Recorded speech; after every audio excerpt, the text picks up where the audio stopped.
Olá, bem-vindos ao Simples Vinho. Eu sou a Fabiana Knossaisen e essa é a trilha do sommelier.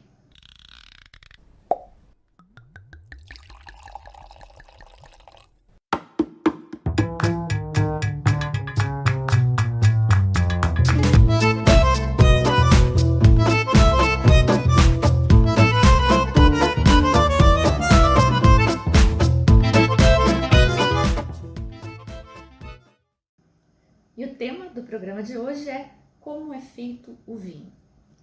A gente vai então conhecer as principais etapas do processo de produção de vinho, para depois, conforme nós formos nos aprofundando no curso, entendermos melhor como cada uma afeta o vinho que a gente toma. São basicamente dois tipos, o vinho branco ou o vinho tinto. E eles começam igual. Tem a colheita, tem o esmagamento, que é uma leve quebrada aí na pele da uva para soltar o suco de dentro, o líquido, e aí começa a mudar. O vinho branco vai para a prensa, depois segue para a fermentação. Já o vinho tinto vai primeiro para a fermentação e só depois segue para a prensa. E aí a gente nota que tem alguma coisa importante acontecendo aqui com a inversão desses processos, que é separação do mosto, que é o nome técnico do suco de uva e que vai virar vinho, das cascas. O período que o mosto fica em contato com as cascas é chamado de maceração. Essa maceração serve para extrair os polifenóis das cascas e, eventualmente, também das sementes. Polifenóis são substâncias responsáveis pela cor, por aromas e também pelos taninos. Os taninos são polifenóis. Então, se você tiver uvas tintas, além de fazer um vinho tinto com diferentes níveis de extração, dependente dessa maceração que você vai fazer, das condições em que você fizer a maceração, você pode também fazer um blanc de noir. Você pode fazer um vinho branco, simplesmente não deixando que a casca fique em contato com o suco. Isso é mais comum do que a gente imagina. Champanhe é um bom exemplo. Uma das uvas permitidas é a Pinot Noir, que é tinta.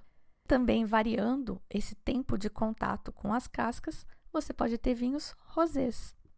Por outro lado, se você tiver uvas brancas, mas deixá-las em contato com a casca, ou seja, seguir o processo de produção de um vinho tinto, você pode ter os famosos vinhos laranja.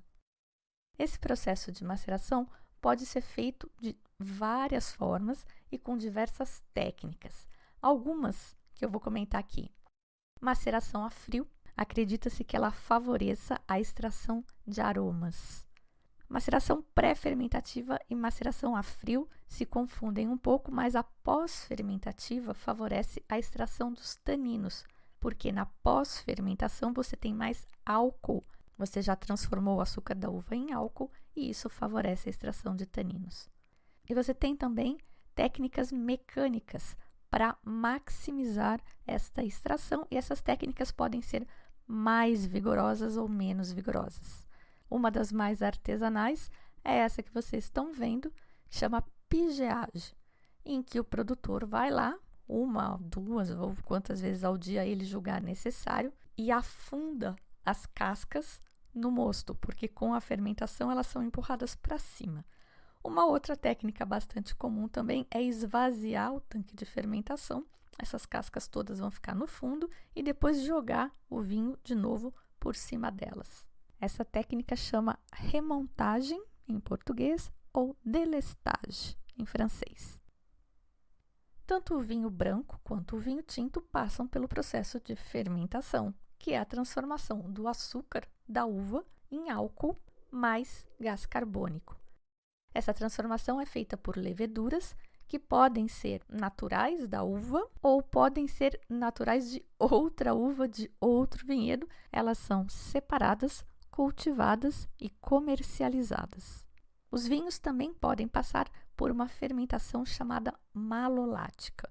Normalmente todos os tintos passam pela malolática, mas os brancos não. Isso porque a fermentação malolática transforma o ácido málico, que é um ácido mais fresco e mais duro, em ácido lácteo, que é mais suave e cremoso.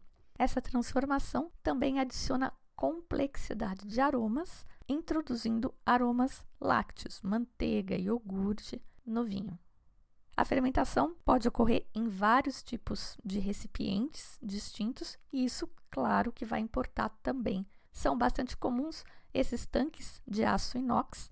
Esses da foto são refrigerados, provavelmente para vinho branco, onde você procura fazer uma fermentação com temperatura controlada para que não haja perda dos aromas. A fermentação é uma reação exotérmica, ela libera calor e se você deixar, a temperatura pode subir muito durante o processo. E isso pode fazer com que alguns aromas evaporem. E você não quer isso, especialmente num vinho branco, que você quer que seja aromático e fresco. Além da fermentação nos tanques, também são usados piscinas de concreto, ovos de concreto, barris de carvalho de vários tamanhos distintos, ou mesmo recipientes de plástico. O vinho fermentado não é limpo do jeito que a gente conhece quando a gente vai beber. Essa é uma foto de um vinho tirado diretamente do tanque. Ele ainda está em fermentação e ainda não passou pelo processo de limpeza.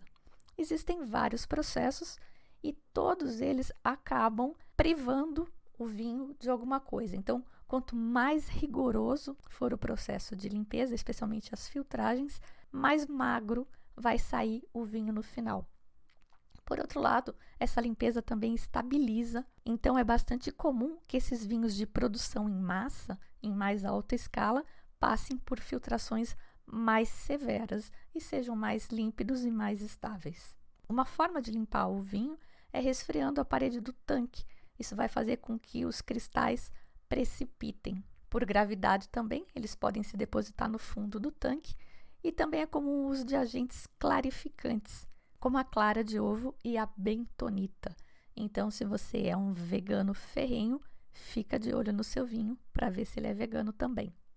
Alguns vinhos podem passar por um processo de envelhecimento, o que normalmente é feito nos barris, mas algumas denominações de origem requerem um processo de envelhecimento dos vinhos em garrafa. Por exemplo, os Rioja Gran Reserva têm que passar 2 anos pelo menos em garrafa.